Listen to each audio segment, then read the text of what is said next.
information ni oyo François bien livré dans mon parti tout le bateau na kati ya FARDC à Kinshasa 14e région militaire eza na komanda wana ye mutu ba préparaki azaki a cohabitation na rôle ba en cohabitation be a cohésion na ba garde au bazai na niveau ya RTNC tout le bateau yende mutazaki na déclaration bengo déclaration miabamba soda déclaration militaire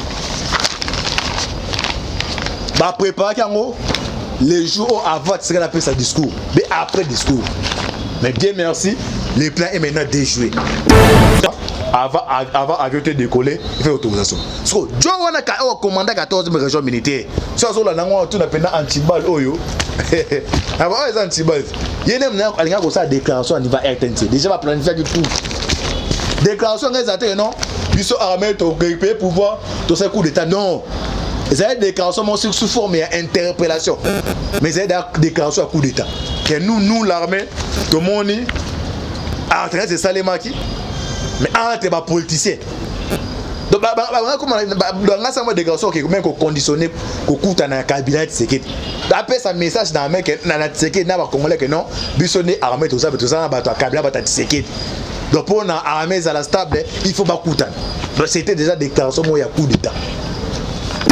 Ah ouais, ces gens-là, baza nombre il y a 13. Baza maintenant aux arrêts. Tout le bateau de baza maintenant aux arrêts.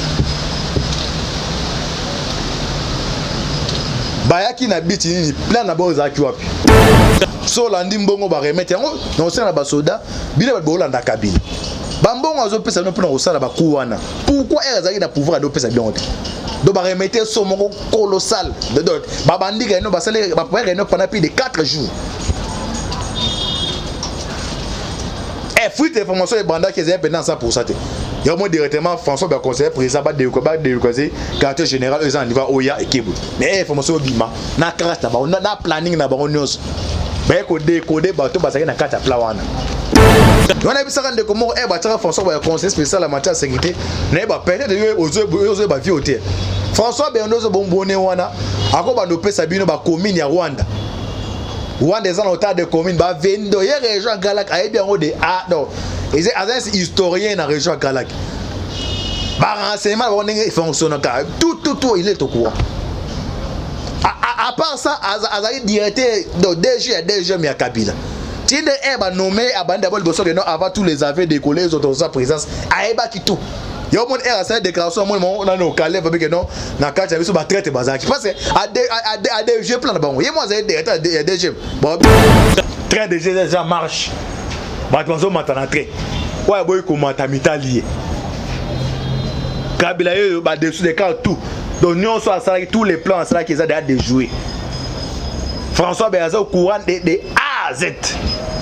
Les mêmes savent ça qui tourna qui na Kinshasa ba kuna non qui veut comme ba frapper ba FDL.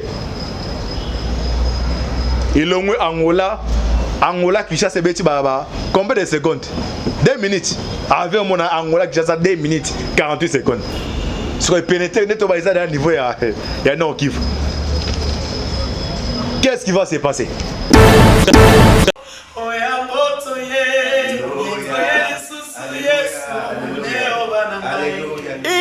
Eye, Gonga Mapamboli ya Bananzambe, dédicace ya décembre, et longo na église Sycomore de vie, Oyo Mosakoli, Bongo Liliane Kimbangu Sansi Akambaka, Mbula Oyo, Eko Zala Mokolo na samedi 12 décembre, na Ngonga ya 15h, na salle de fête Diama ya Auberge Bernicia, Oyo Ezwami Avenue et ya la numéro 87, na croisement ya Asosa, référence rond-point Kimponza na commune ya Kasavubu, Zambe inspiré Mosakoli naye, na thème Oyo, pourquoi s'écrit Yango ezali tiré na livre Exode, chapitre 14, verset 15. Tokozana bayembe ya ndenge na ndenge, Oyo baningisaka ngbende ya bokonzi ya Nzambe, lokola Fer, Lor Mbongo, Mike Flor, pe bayembe mususu, Oyo bino boyebi. Kemba Sabaote, Amen, Sabaote, Amen. Nous serons là le 12. Amen. Alléluia. Dédicace. Merci. Que Dieu vous bénisse. Amen. Ndeko, kozanga te ba frère nyonso ya église sycomore de vie oyo ezwami na France, na Allemagne, na Belgique, pe na mokili mobimba bakozala pona kosepela elongo na bandeko ya RDC. Sycomore de vie de Paris, bientôt on sera à Kinshasa, Tokokutana. C'est pour élever le nom de notre Dieu suprême. Sycomore de vie de Paris. Amen.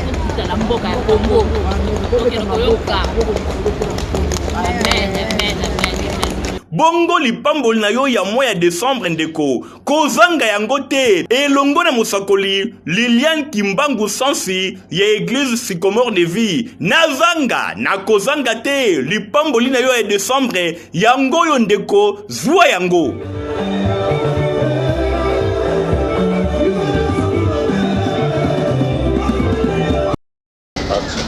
Bonjour, bonjour, bonsoir, bonsoir, na baladiance. Il y a la voix céleste, mbote na bino, mbote, bozali, et belé. Partout dans le monde, bozali, Rolanda Bisso par la internaute. Ou à niveau États-Unis, Moni, Pasteur César Mouanga, toujours aux États-Unis. Richard Kaleka Kolongo Chibango na Caroline du Nord. Na Suisse, c'est que toko. Toujours na Suisse, maman Konde Chita à la mer des occupés. Na France, maman Kabas Charlotte.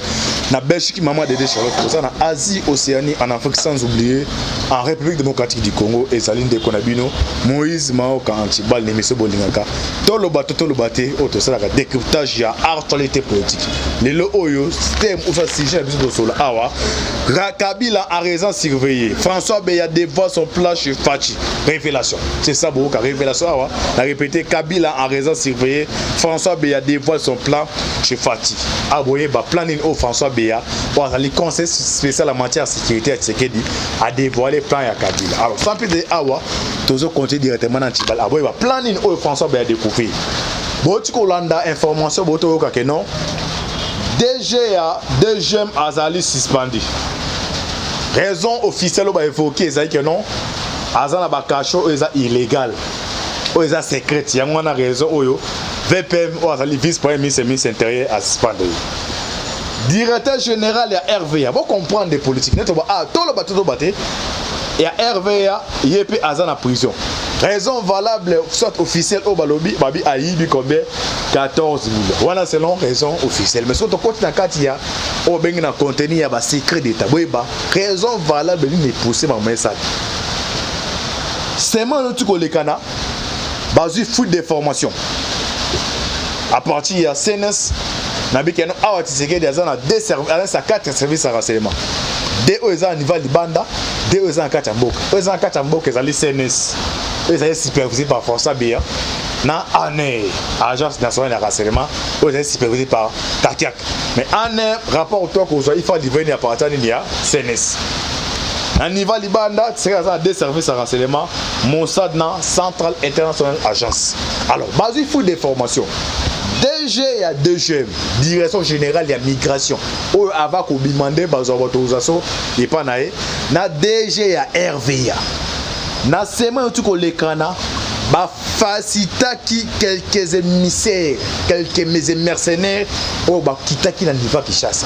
Oh bon baza qui au courant nango, mais ba ko livrer formation à niveau ya CNS. Tout le bateau les ba fuite wane bimi na ba raison d'état. Les musa benga ben tibal biloko il faut pour le bango. Bon eza choix eza tout le bateau yo zo boya bon mais na Congo Congolais na Tanganyika. Oaza na Bumba, oaza na Bolama, oaza na Kabe Akama, oaza par exemple na Singapour, oaza informé. Mais il faut te passer information. Et puis si tu passes information, c'est plan bon ce matin. Service ba livrer information que non. Ba fasta qui batona ba pénétrer qui chasse. Ba me ko beng sa bango, bango balé basé ko renier. Ba wangani da lingala. Ba me ko mener investigation, dès to ba awa ces gens là, baza nombre il y a 13. Baza maintenant aux arrêts. Tout le bateau de baza maintenant aux arrêts. Bayaki na biti ni plein na boza ki wapi.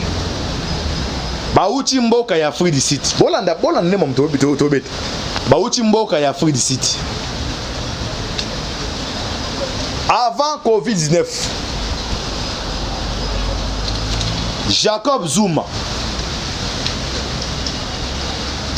Yé boy ba lien na durant 18 à Kabila.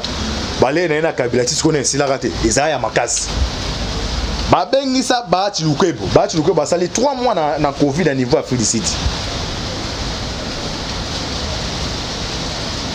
balobi non il y a un play salemi na niveau Nord Kivu mais na kati ya plan wana il faut pour na ezala exécuter il faut ba leader ya est basala ba pona combien de leaders ba pona ki 3 leaders non ba 4 ba 4 Bahati Antipas ba no elle na otaka ba date bo comprendre bo to na antibal elle ba eux antibal to la bato do baté Bahati Antipas Moussa Ramisi Bitakwira na Vital Kamerhe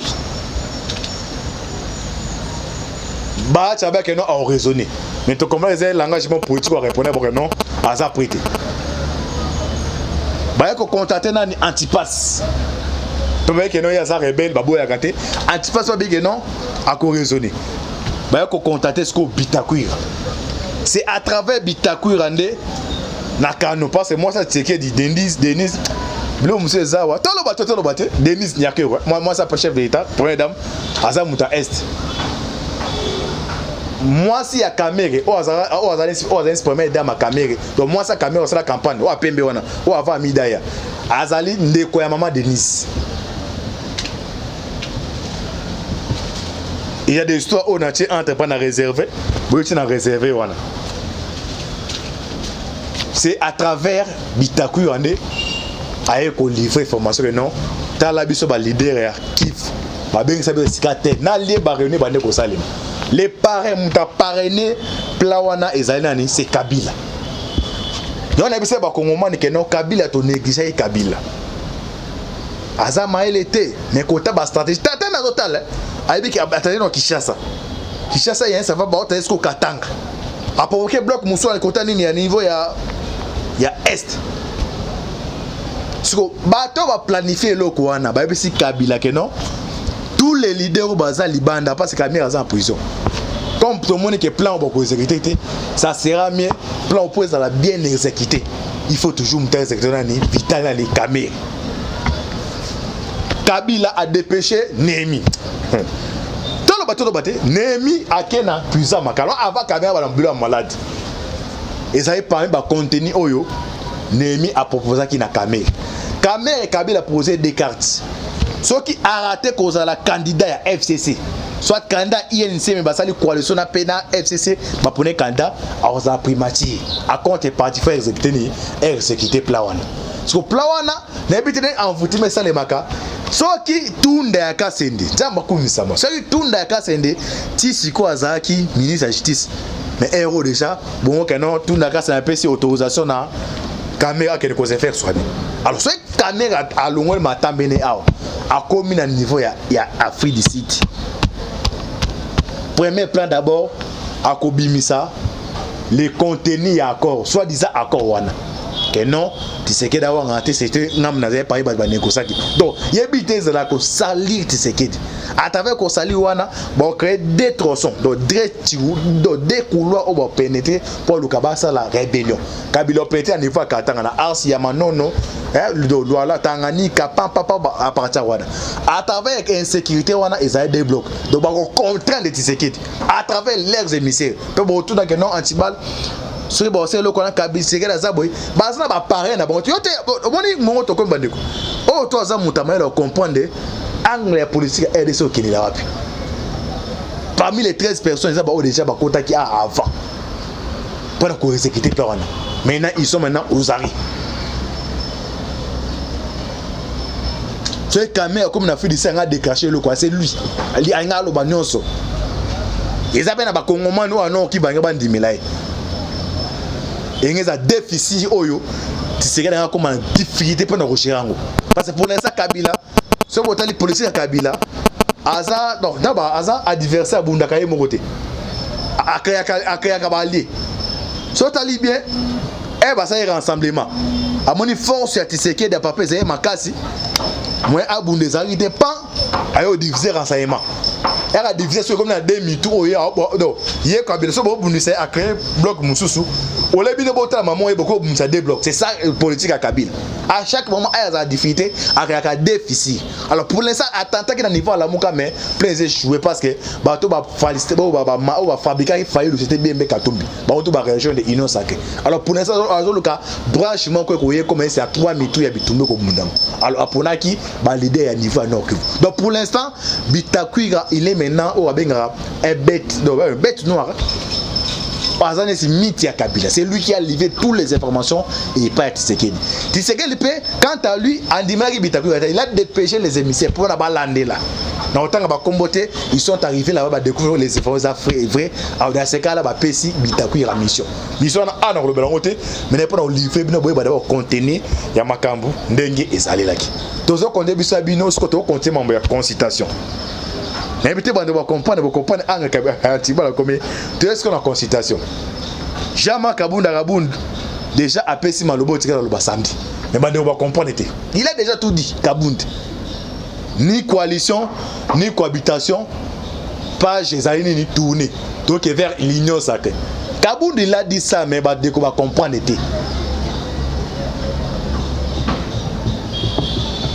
Muzitu a dépassé un émissaire émissaire coûté na Peter Kazadi que non ngana oya boité maintenant à travers émissaire wana no bosuane na eba no kanini na bi que Fayulu il va rester seul on comprend pendant moi tu sais la papa azana ba dimension muso on comprend pour dire beta ba c'est ça que non Steve qui voit là et ça ba carte muso yoyeba ta la politique wande ko politique et ça sur politique à Congo ils a politique mo kombela mutu mbondo te o tout na pena naye na tout ni c'est carte Steve qui voit parce que la partie est sérieux donc ça partie c'est ici IDPS c'est tiré de papa à présent yo cadre de partie bon non ba nommer ce tel cas na même boutouana au bana on frappe pas militant donc il nda ko sera dans lobby yo mo les gars na yema quand même des petits ko banda Steve qui voit à soi disant nomination rien donc c'est à dire là sur la carte il appartient nouvelle élan même le président appartient à ce courant donc failli le font la mission alors voilà na message ya Kabunda a fait ce message. Donc, on va suite fin, il y a plein Oyo, François Béa, après ce qu'on va dire. Maintenant, Kabila, il est à raison surveiller. Qu'est-ce qui va se passer? Pour libre la bus à Bino. Donc, tu as bien au début là, message à Kabunda, et ça déjà avant vous. Message déjà au sein de peut être samedi, mais bande que va comprendre les karaté, mais avec Atiba, on tient la bien Bolanda. Tout décortiquer mot par mot pour d'autres ngawa. Tout Bolanda Kabunda win. Wazali numéro 1 à partir il y a IDPS et puis Azali moko ya cash abimi à l'obatan des micro Bolanda abandiko.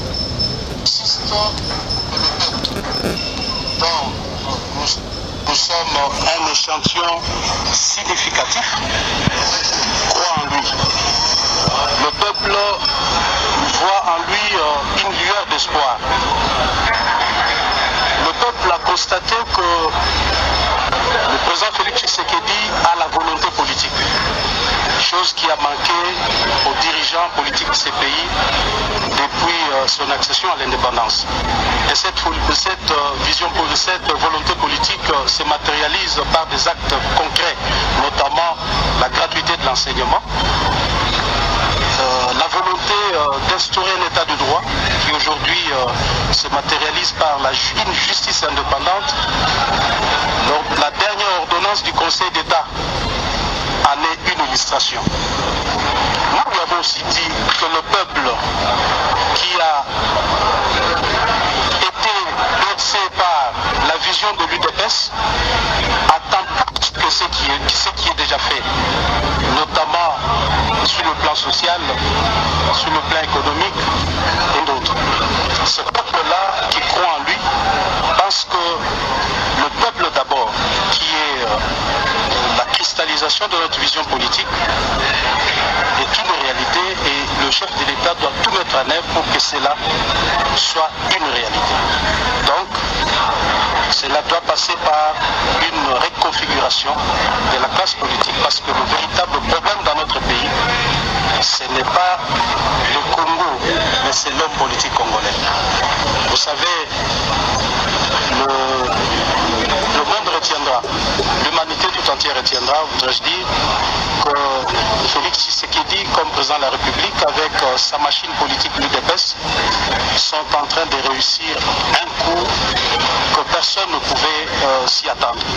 C'est celui de déboulonner un système installé dans ces pays depuis 1960.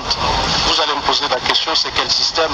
C'est un système basé sur la prédation, un système méchant, un système qui ne considérait pas les Congolais et les Congos. Même la colonisation n'a pas fait ce que ces systèmes, tout en étant libres, mais le peuple congolais a été asservi. Ils étaient des esclaves sur leur propre sol. Et Félix Tshisekedi, comme chef de l'État, veut déboulonner ces systèmes. Nous lui avons dit de manière claire, à haute et intelligible voix, que l'Union pour la démocratie et le progrès social voudrait qu'il tourne la page de la coalition FCC-Kashi. Et donc la récupération dont vous parlez justement, le FCC au Parlement, quel mécanisme mettre en place pour pouvoir faire? Vous le saurez, monsieur le journaliste. Ce qui est vrai que nous lui avons aussi dit que depuis que ces consultations ont commencé, nous avons senti la volonté des Congolais de s'unir autour de lui dans le cadre de l'Union sacrée pour la nation, afin de faire décoller ce pays. L'UDPS est prête pour la cohabitation. Il n'y aura ni cohabitation ni coalition dans ce pays. Il faut tourner la page. Sur quelle note se terminent ces concertations ou ces consultations? Ok. Il n'y aura ni coalition et ni cohabitation. Parce que dans ma candidature FC c'est nini, soit Tshisekedi a une coalition, bah qui na cohabitation, c'est adini. Donc c'est-à-dire Tshisekedi a fait un événement président, nous sommes FC so gérer. T'as la dégâts idée à battre. So Kabou n'a dit que non, ni coalition aux alentours ni cohabitation. Donc il y a une union sacrée.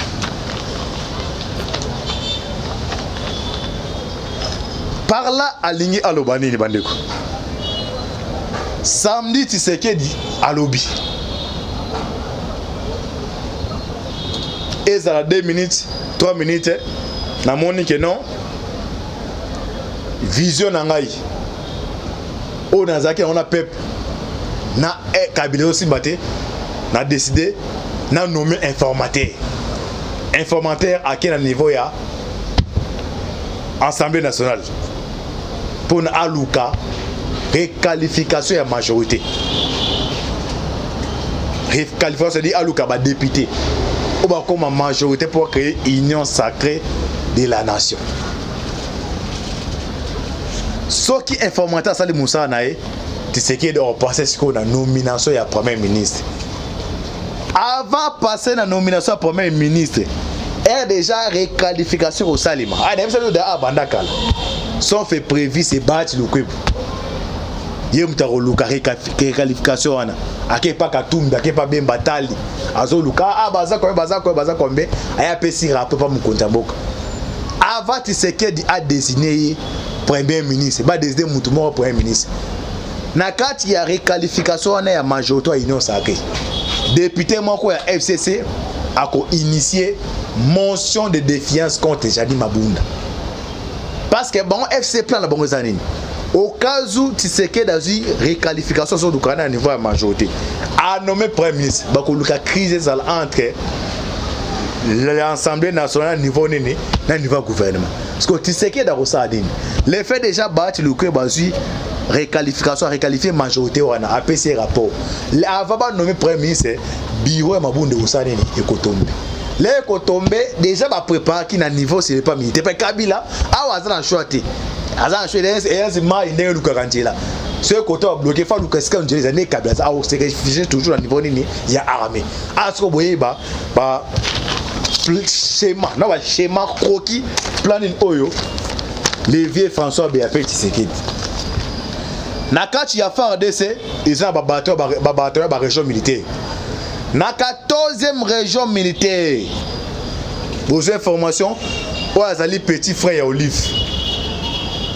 Azar responsable à Régal, compagnie Régal, il vient de quitter.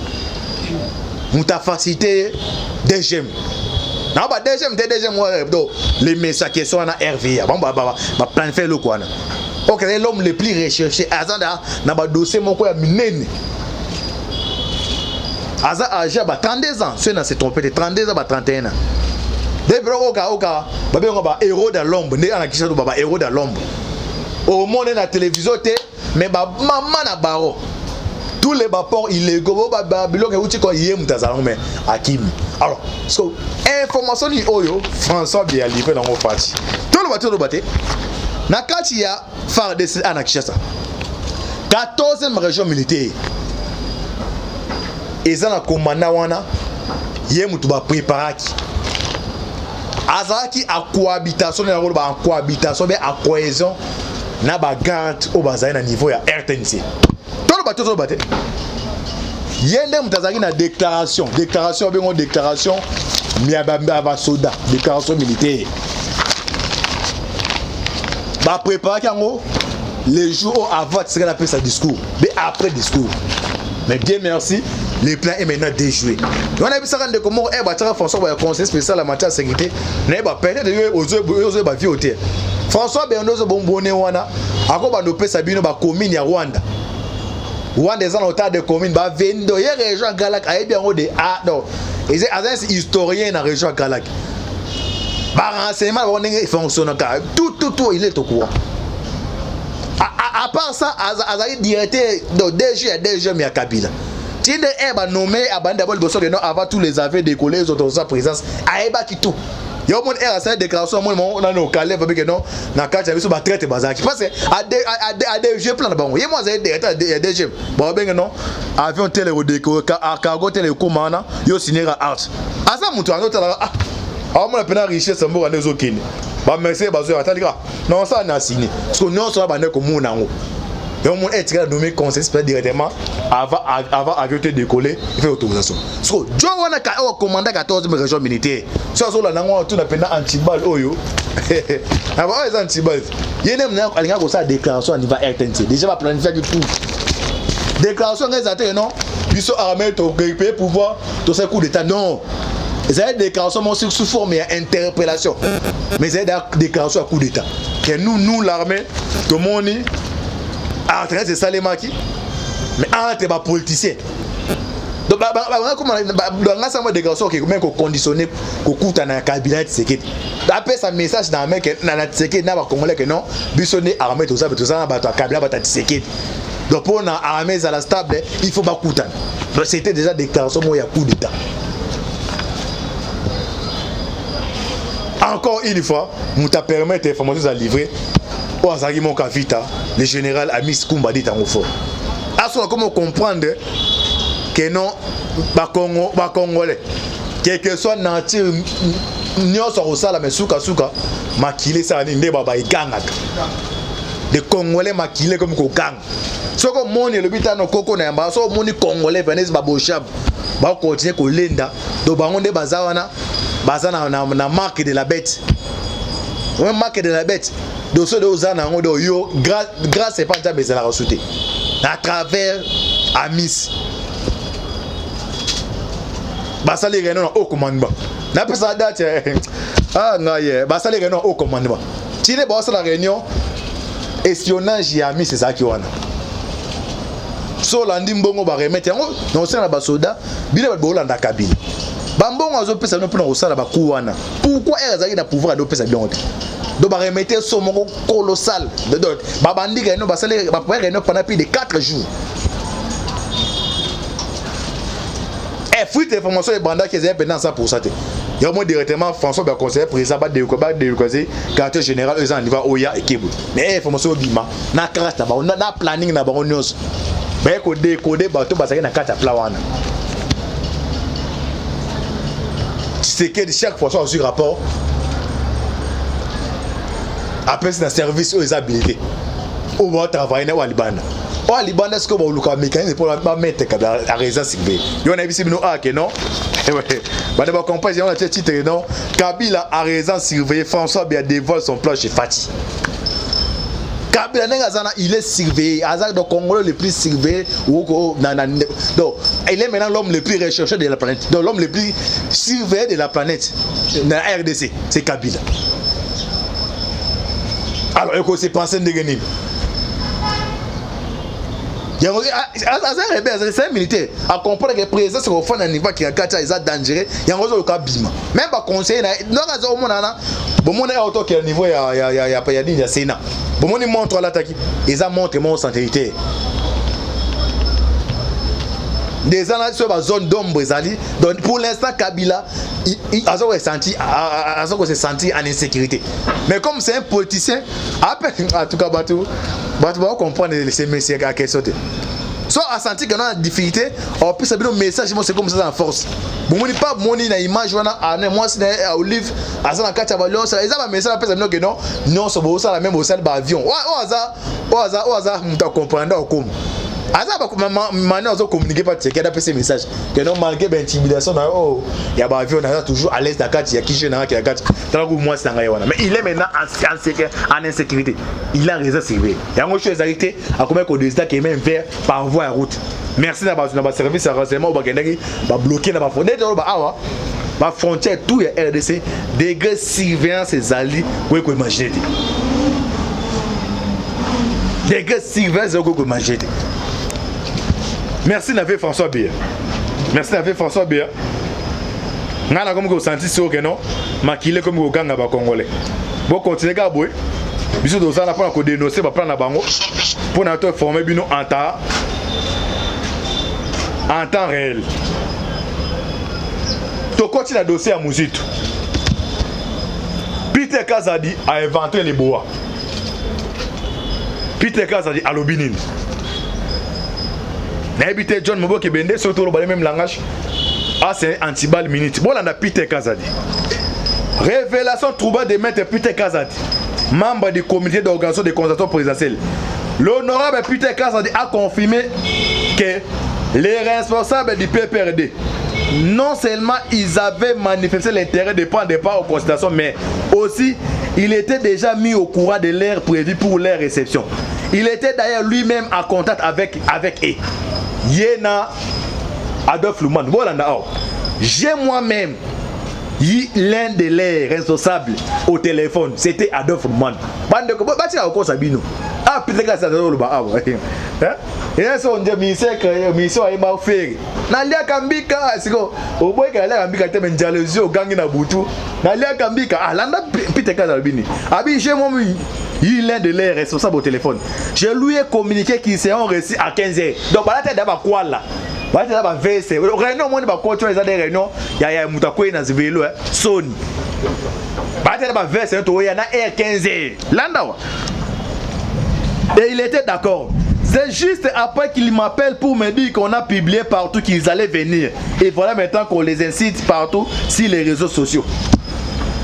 Bah, Peter a eu bon téléphone, Adolphe Luman.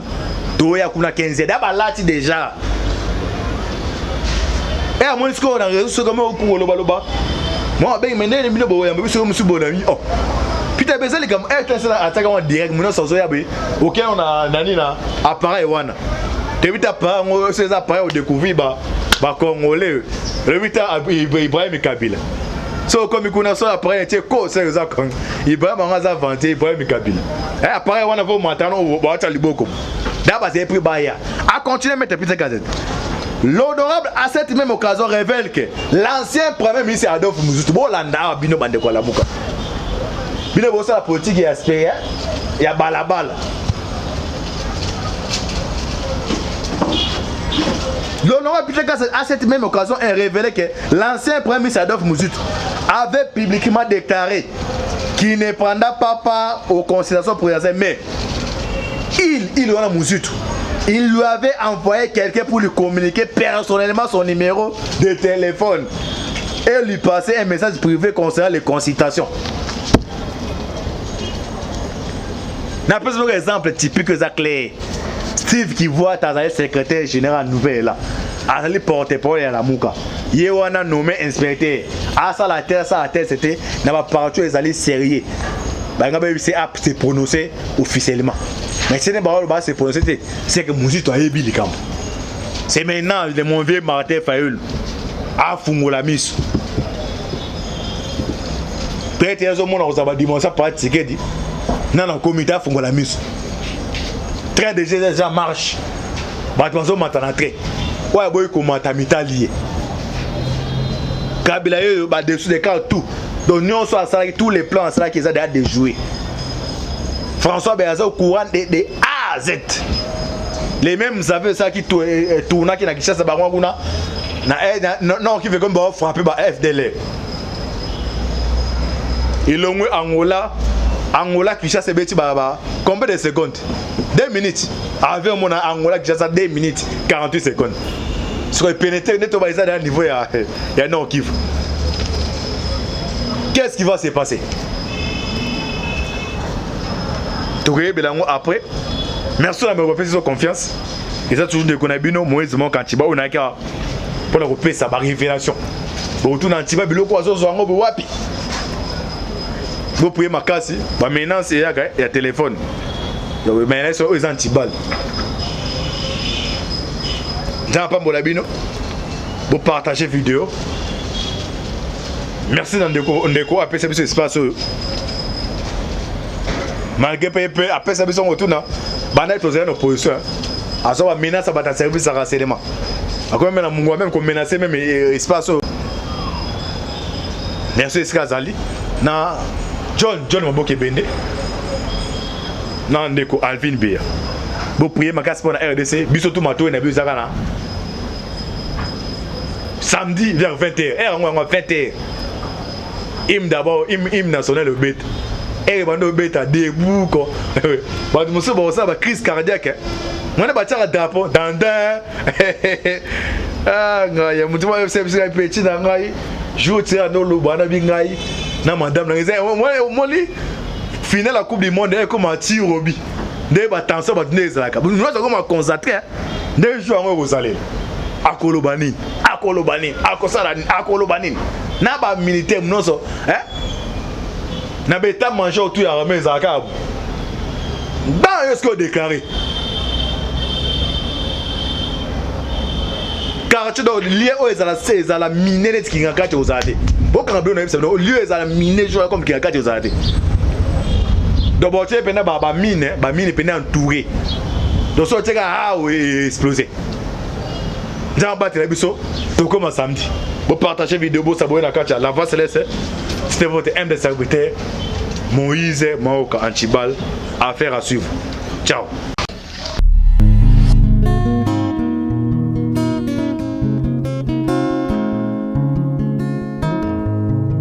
Le temps passe et ne s'arrête jamais.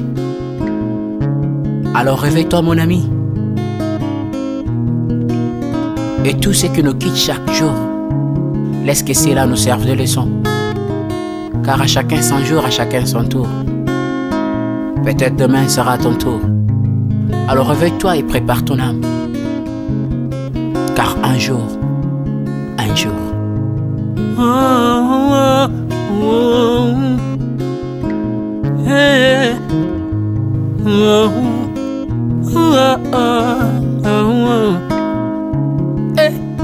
Le temps passe, le jour s'envole, s'en va si vite sans laisser de traces.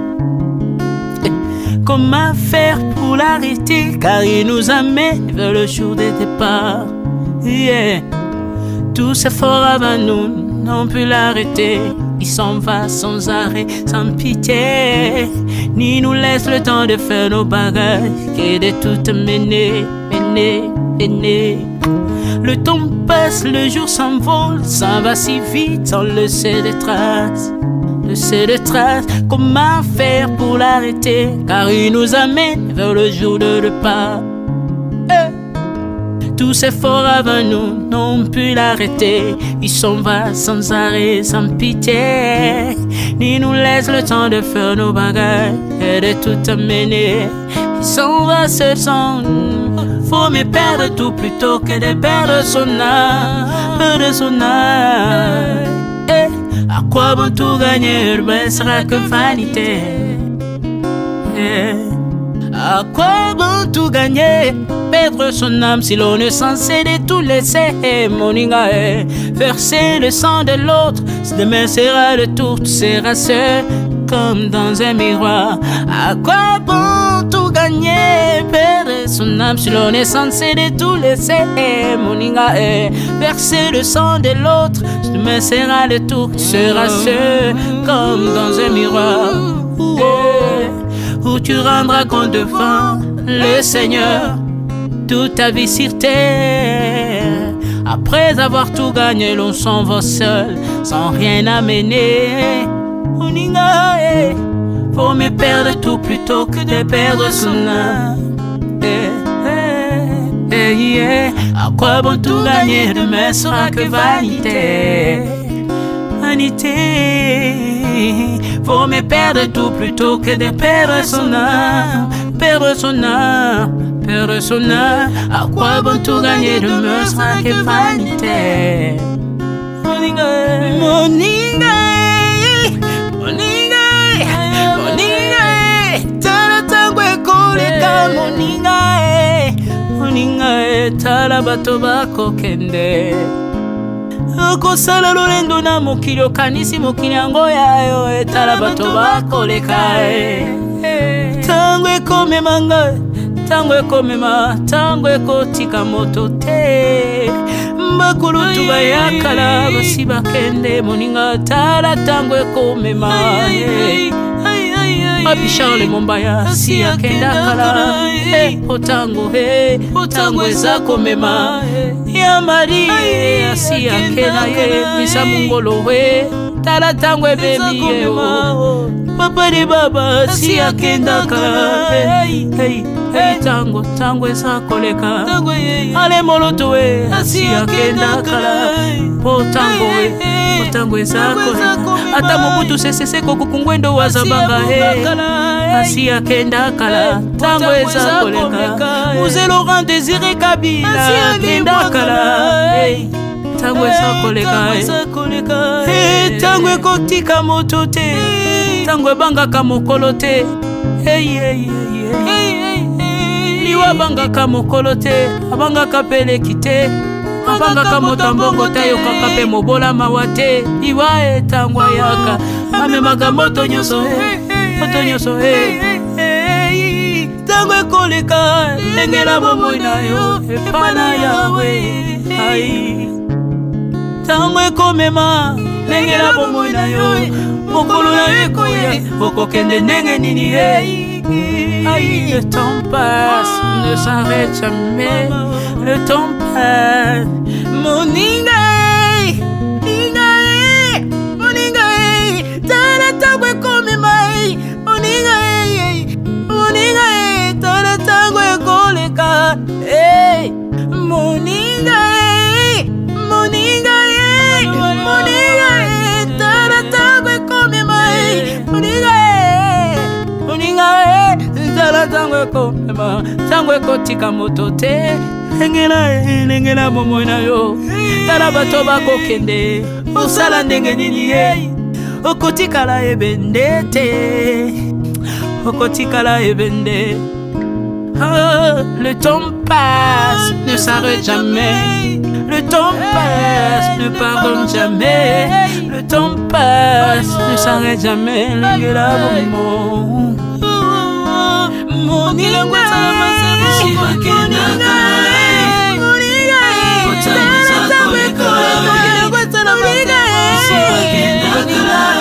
tala tango ekoleka.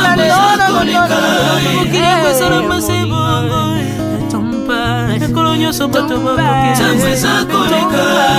Alela pona nini alela pona nini tango eza koleka.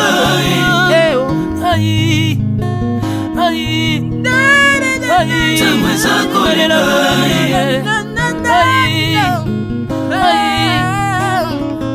Tango eza koleka. Le temps passe. Oh, Alvin et Béa, tala tango ekoleka. Tala tango ekoleka. Nabongisa bomona nga pona nini bato bakokende biloko nyonso ekoleka. Hey, nalela tina nini he, natangisa makila na boma bato pona nini he. Soki nyonso ekoleka un jour, nabanga kufa pona nini he. Soki naza putulu ya pamba, mokolo ezali na koleka, le temps passe.